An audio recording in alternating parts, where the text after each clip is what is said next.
Ouais.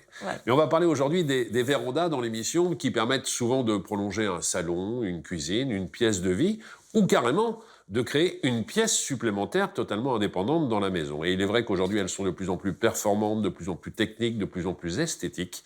Et on a fait le tour de la question aujourd'hui dans M comme maison. Qui ne rêve pas de profiter de son jardin en été comme en hiver, quelle que soit la température? Véritable fusion entre la maison et le jardin, les vérandas offrent un confort de vie tout en permettant de gagner des mètres carrés.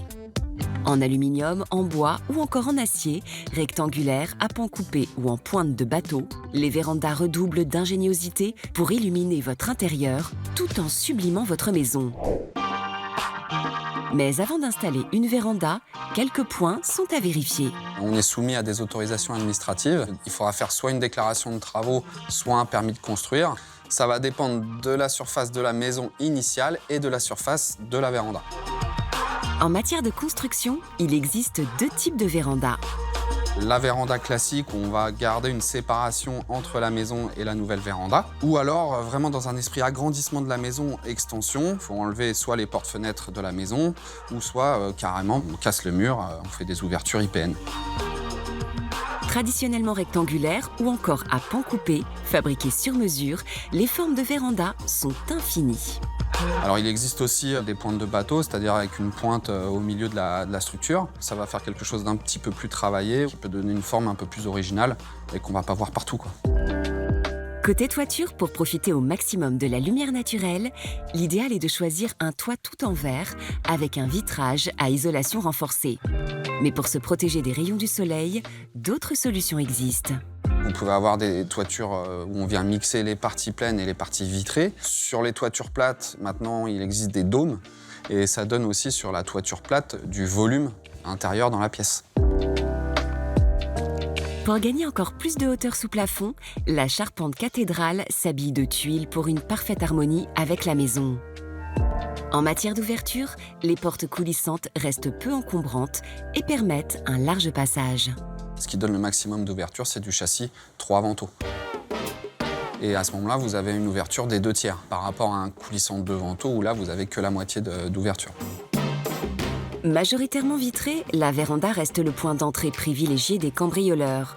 Mieux vaut alors penser aussi sécurité. On peut avoir un vitrage retardataire d'effraction. Ou alors, maintenant, on peut venir aussi intégrer des volets roulants extérieurs sur les vérandas. Côté matériaux, l'aluminium est le plus répandu. Léger et très résistant, il offre une large palette de couleurs. Plus chaleureux, le bois sait aussi se faire sa place. Le bois, si vous voulez, on va l'utiliser sur l'ossature de la véranda, les poteaux, la toiture, tout en restant sur les parties vitrées en alu. C'est un matériau qui va supporter beaucoup plus de charges lourdes en toiture. On peut mettre de la tuile et le bois supporte le poids. Tandis qu'une structure tout alu, il faut qu'on reste sur des matériaux légers. Plus coûteux, l'acier se distingue par son élégance. L'acier, c'est un matériau noble qui permet de réaliser des ouvrages à la fois anciens ou très contemporains. On va pouvoir faire des ouvrages qui sont extrêmement grands, mais également très fins, très esthétiques. Très épuré, le cachet tout particulier de cette verrière tient à sa maçonnerie.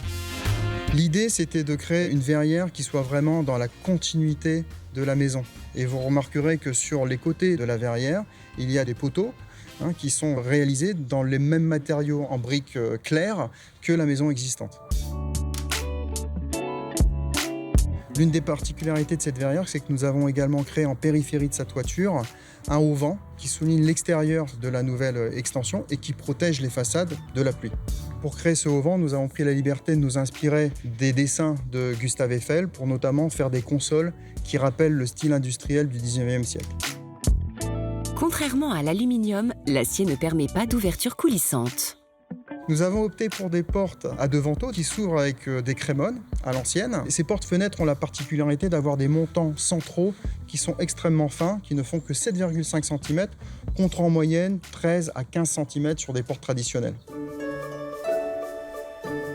La contrainte d'une verrière, c'est d'entretenir notamment sa toiture.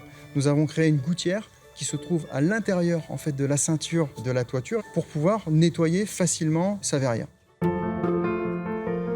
À quelques kilomètres de là, cette maison à l'architecture classique se démarque par sa verrière aux allures d'atelier, couronnée d'une toiture en zinc.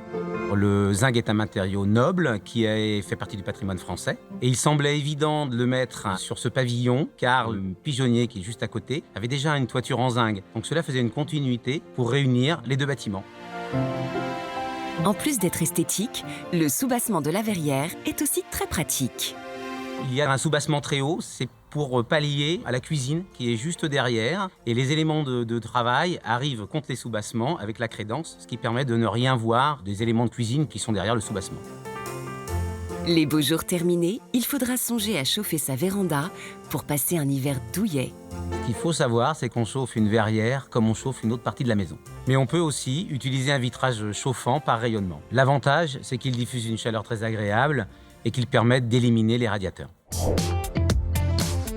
Lumineuses, performantes et élégantes, les vérandas sont de véritables bijoux pour la maison, quel que soit leur style, du plus traditionnel au plus classique.